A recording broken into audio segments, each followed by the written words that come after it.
নমস্কার বন্ধুরা, দীপাস কিচেনে আপনাদের সবাইকে স্বাগত। আমি আজকে দুখানা ডিম ভেজে নিয়েছি। আমি এগ ফ্রাইড রাইস বানাবো, তো চলুন কিভাবে বানাই দেখে নিন। আমি ডিমটার মধ্যে একটু নুন দিয়ে দিলাম। ডিমটা ভালো করে গুলিয়ে নিয়েছি আমি। ডিমটা ভাজা হয়ে গেছে, ডিমটা আমি তুলে নিচ্ছি। খুব কড়া করে ভাজলাম না, হালকা করে ভাজলাম। এখানে আমি আলু বিনস নিয়ে নিয়েছি, এটাকে আমি ভেজে নেব। নুন দিয়ে দিচ্ছি, অল্প করে একটু হলুদ দিয়ে দিচ্ছি। এটা ভালো করে নেড়ে আমি ভেজে নেব। আমি এর সাথে একটু কাঁচা লঙ্কা দিয়ে দেবো। কাঁচা লঙ্কা, কড়াইশুঁটি, পেঁয়াজ এগুলো আমি একসাথে দিয়ে ভেজে নিচ্ছি। আমার এটা সেদ্ধ হয়ে গেছে, সবই ভাজা হয়ে গেছে।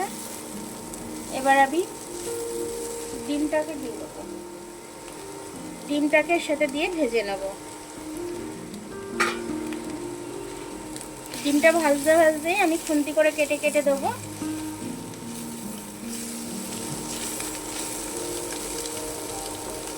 আমি দুটো ডিম দিয়েছি, আপনারা চাইলে আরও বেশি দিতে পারেন। আমি কাঁচা লঙ্কা দিয়েছি, আপনারা চাইলে কাঁচা লঙ্কাটা স্কিপ করতে পারেন বাচ্চাদের খাওয়ার জন্য। আমি এবার রাইসটা দিয়ে দিচ্ছি।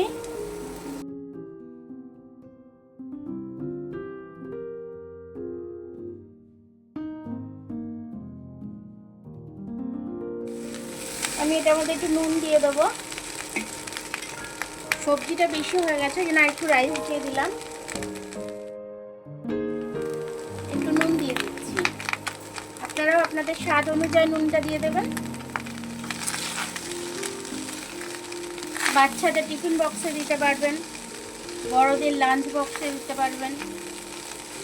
আমি কিন্তু রোজ ভাত খাই যে চালটা, সেই চালেই করেছি আমি।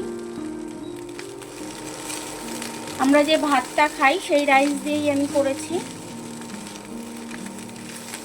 এরকমভাবে ইজিভাবে করে বাচ্চাদের টিফিন বক্সে দিয়ে দিতে পারবেন, বড়দের লাঞ্চ বক্সে দিয়ে দিতে পারবেন ইজিভাবে একদম। দেখুন আমার এটা কিন্তু ভাজা হয়ে গেছে।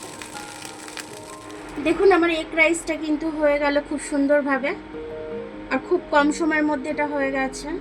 তো এরকম খুব কম সময়, ঘুম থেকে উঠতে দেরি হয়ে গেলে খুব কম সময়ের মধ্যে এরকমভাবে করে দেবেন। আর এখন শীতকাল, রাতের ভাত থাকলে এইভাবে করে দিলে বাচ্চারা ইজিভাবে খেয়ে নেবে, বাসি ভাত বলে বুঝতেই পারবে না। আপনারা এরকমভাবে করে খাইয়ে দেবেন।